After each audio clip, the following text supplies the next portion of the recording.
매일 아침 꼭 챙겨야 할 뉴스 딱 3개만 골라서 깊게 들여다봅니다. 뉴스 세계 시간인데요. 오마이뉴스의 곽우신 기자 모셨습니다. 어서 오세요. 네, 안녕하세요. 그리고 박준 변호사 모셨습니다. 어서 오세요. 안녕하십니까?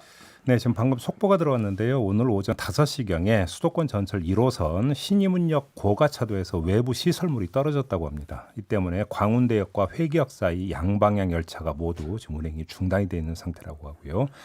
코레일이 지금 긴급 복구 작업에 나섰다, 이런 속보가 들어오고 있습니다. 혹시 전철 이용하시는 분들 좀 참고를 하셔야 될 것 같고요. 자, 오늘 첫 소식도 비 피해 소식으로 한번 좀 가보죠. 네, 수도권과 중부지방을 중심으로 계속된 집중폭우로 인해서 비 피해가 계속 커지고 있습니다. 중앙재난안전대책본부가 오늘 오전 6시 기준으로 집계한 바에 따르면 이번 호우로 인한 사망자 수는 15명으로 늘어났고요. 실종은 11명, 부상자는 7명이라고 합니다. 이재민은 1,587명이었고요. 일시대피 인원도 2,385명으로 전날보다 500명 이상 증가한 수치입니다. 이게 이제 실종자로 분류됐던 분 가운데 이제 그 사망이 확인된 네. 이런 경우가 있는 거죠. 네, 그렇습니다. 뭐 충남 아산에서 맨홀에 빠졌던 50대 남성, 또 경기 가평 계곡에서 급류에 휩쓸렸던 70대 남성, 충북 진천에서 차량과 함께 물살에 실종됐던 60대 남성 등 이 세 분이 숨진 채 발견이 되었습니다. 네, 재산 피해도 엄청나다면서요. 네, 뭐 농경지 침수 6,525헥타르에 달한다고 합니다. 시설물 피해도 4,000건 이상이었고요. 침수나 토사 유출 등에 의한 주택 피해도 1,200건이 넘었습니다. 뭐 축사 창고, 비닐하우스 등 피해도 속출하고 있고요. 도로 교량, 또 철도, 산사태, 하천, 저수지 배수로 등의 피해 등도 계속해서 숫자가 늘어나고 있는 상황입니다. 이제 좀 그만 와야 되는데 말이죠. 네. 뭐 오늘도 뭐 중부 지방에 뭐 500mm 이상의 폭우가 또 쏟아진다고 하니까 네. 계속 주의를 좀 늦추면 안 될 것 같습니다. 특히 그러니까요. 산사태가 좀 가장 문제인 것 같아요. 산사태로 많은 분들이 또 인명 피해가 발생하기 때문에 인근의 분들 조심을 좀 해야 될 것 어느 같아요. 학자분이 방송에서 그 말씀하시던데 산사태도 잘 보면 거의 그 인재인 경우가 되게 많다. 인재죠, 예. 왜 그냥 마구잡이 개발을 해가지고 네. 산을 깎아내고 이러다 보니까 결국은 산사태가 나는 거 아니냐 이런 지적을 하시더라고요. 뭐 요즘 특히나 뭐 이제 여러 가지로 뭐를 짓는다 뭐 한다면서 산을 깎아내는 경우가 네. 되게 많은데 결국 그게 이제 엄청난 재앙을 불러일으킨다. 이렇게 집안이 생각하는 거죠. 약해지는 거고 그런 거니까요. 네. 그러게요. 네.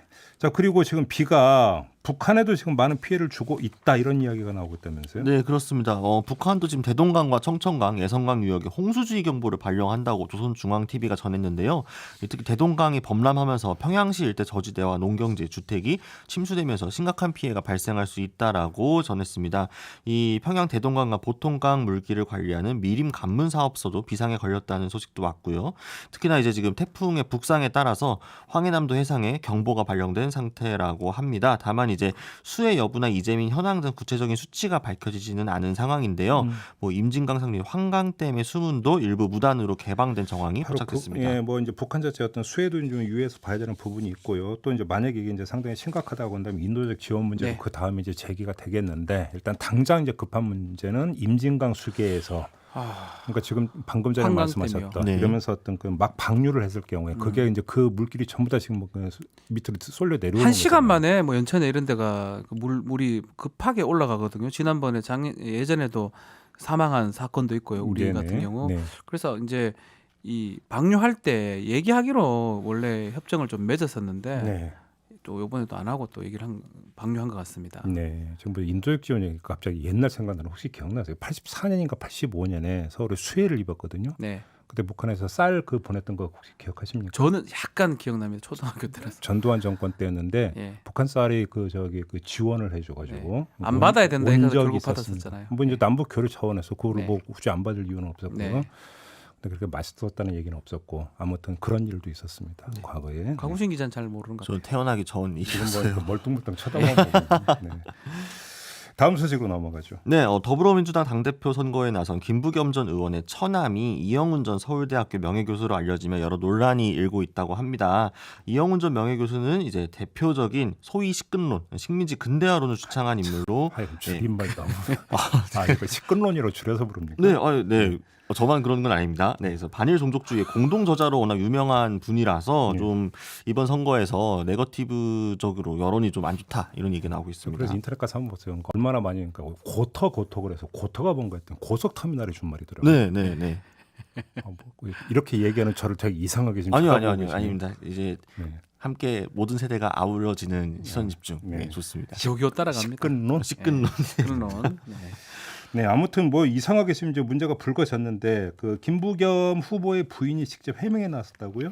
네, 그렇습니다. 부인인 이유미 씨가 자신의 친오빠인 이영훈 전 교수 때문에 김부겸 전 의원이 좀 곤욕을 치르고 있다고 이제 김부겸 전 의원의 페이스북에 본인의 그 장문의 글을 올리면서 SNS 등을 통해 호소한 상황입니다. 이제 이영훈 교수로 인해서 김부겸 전 의원에 대해 안 좋은 말이 떠돈다는 이야기를 들었다라면서 부디 정치인 김부겸이 걸어온 길을 살펴보고 널리 이해해달라라고 부탁을 했습니다. 네. 김부겸 후보 본인 입장도 나왔죠. 본인도 뭐 좀 그래요. 당 대표 지금 도전하고 있는 상황인데 네. 이른바 친문이라고 그러나요? 비판을 좀 많이 받고 있거든요. 처남이 이영훈인데 뭐 당 대표 하려고 하느냐 그 얘기를 하면서 이걸로 시비를 걸면 연좌제 아니냐라고 이게 저 옳지 못한 일이다라고 하면서 네. 이 처남이 큰 처남입니다. 처남을 안 만난 지도 오래됐고 특히 사상적으로 변화한 거고 벌써 70세 됐는데 어떻게 하겠느냐라고 밝힌 상황입니다. 그러니까요. 자,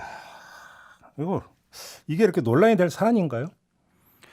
이게 약간 논란을 만들고 싶어하는 쪽에서 논란으로 일부러 만든 게 아닌가라는 생각이 좀 들기는 합니다. 다만 이게 어떤 공적인 채널을 통해서 뭐 당대표 지금 후보로 나선 사람들 사이에서 이야기가 나온 것이 아니라 아니고, 예. 그 밑에 이제 여론, 커뮤니티, 인터넷상에서 제기돼서 그 사이에 지지자들 사이에서의 공방으로 제기된 측면이 커가지고요. 네. 지지자들끼리 이제 이러면 안 되는 거 아니냐. 김부겸 후보는 뭐 이런 양상이고 또 그걸 봤던 김부겸 후보의 부인이 또 글을 올렸고 뭐 그런 양상이고 또 오히려 이렇게 글이 올라와가지고 약간 논란이 되고 있는 상황이에요. 예컨대 예전에 노무현 대통령이 네. 이런 아내를 버리란 말입니까? 하는 그게 또 생각이 난다고 하는 거거든요. 이른바 이제 장인의 좌익 활동, 그렇죠. 뭐 논란이 불거지면서 그럼 뭐 그 아내를 버리란 말입니까? 그게 떠오른다. 오히려 또 김부겸 후보한테는 또 그런 부분도 유리하지 않느냐라는 또 얘기도 있습니다. 김부겸 후보는 또 아내와 헤어지란 말입니까라고 이제 어제 비슷하게 얘기를 했습니다. 네. 네. 그렇죠. 이제 그래서 그 발언이 고 노무현 전 대통령의 과거 연설을 떠올리게 하는 이른바 노무현 마케팅의 일환으로 좀 계산을 넣고 한 거 아니냐 이런 식으로 또 비판하는 분들도 있더라고요. 그 부분에 대해서. 근데 그럼 어떻게 얘기를 해요? 그러니까 사실 그러니까 본인은 오히려 그러니까 그거를 떠올리면서 이 지금의 공격이 다소 부당하다라는 거를 좀 상기시키고자 했던 이야기일 텐데 아무래도 그냥 본인이 어떤 사이드에 있느냐에 따라서 그렇게 해석이 좀 갈리는 게 아닌가. 보고 저는 싶은 대로. 이 자리에서 이거에 대해서 이제 구구절절 이것이 뭐 연좌제니 뭔 이런 얘기를 굳이 할 이유가 있을까 싶은 생각도 좀 드는데 이거는 뭐 좀 판단이 명확한 거 아니겠습니까? 사안 그렇죠. 자체가. 그렇죠.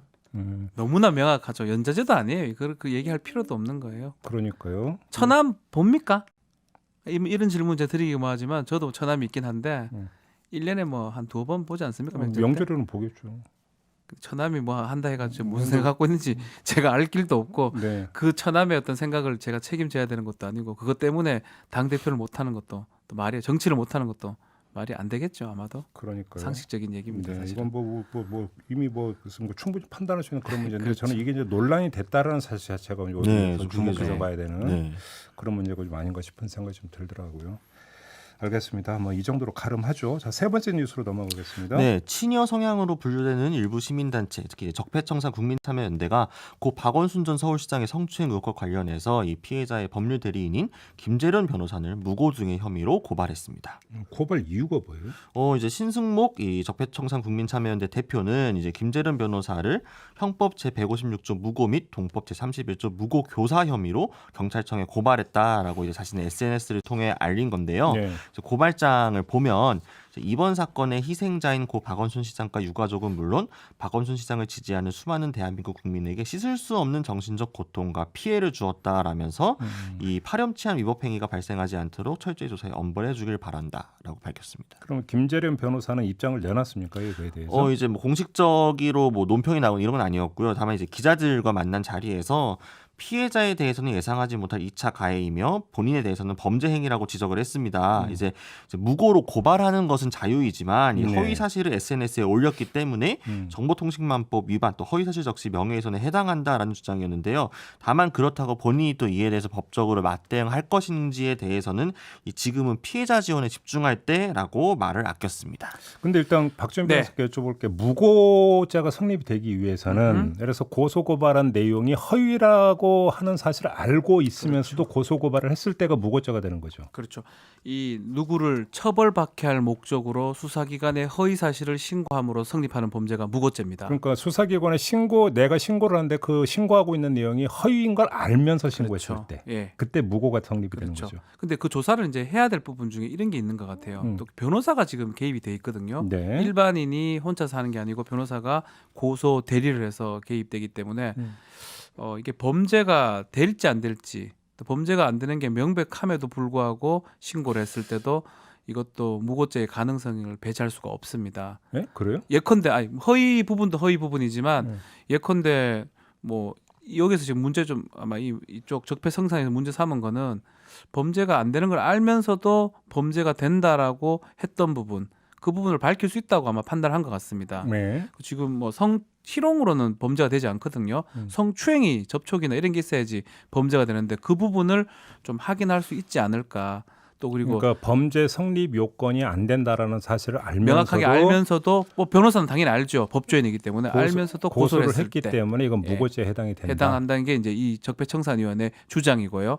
이게 어차피 무고죄로 고소가 또 됐기 때문에 경찰에서는 그 부분은 좀 확인을 해야 될 것 같고 확인이 된다면 근데 그렇게 돼버리면 예를 들어서 형사 고소를 했는데 나중에 그게 무혐의 처분이 나거나 무죄 그 판결이 내려졌을 경우에 네. 그러면 고소 당사자나 그 법률 대리인인 변호사가 전부 다 무고죄가 성립이 되는 건 아니지 그렇지는 않습니까? 않습니다. 그렇지는 않습니다. 그 영역은 분명히 있어요. 예. 이게 뭐 사실을 약간 오인하거나 사실을 허위가 아니었을 때 무고죄가 되지 않는 경우도 있습니다. 또 네. 그 중간적 영역도 분명히 있고요. 네. 그렇기 때문에 이 법조계에서 반론이 계속 있어요. 이거 굳이 무고죄 한다 하더라도 그 성추행이나 이런 부분을 확인할 수 있을까라는 반론이 있긴 한데 아무튼 그러면 이제 무고죄로 어떤 고발한 아주 근본적인 문제의식은 지금까지 김재련 변호사가 몇 차례 기자회견을 통해서 공개한 내용 그거죠. 갖고는 예, 예.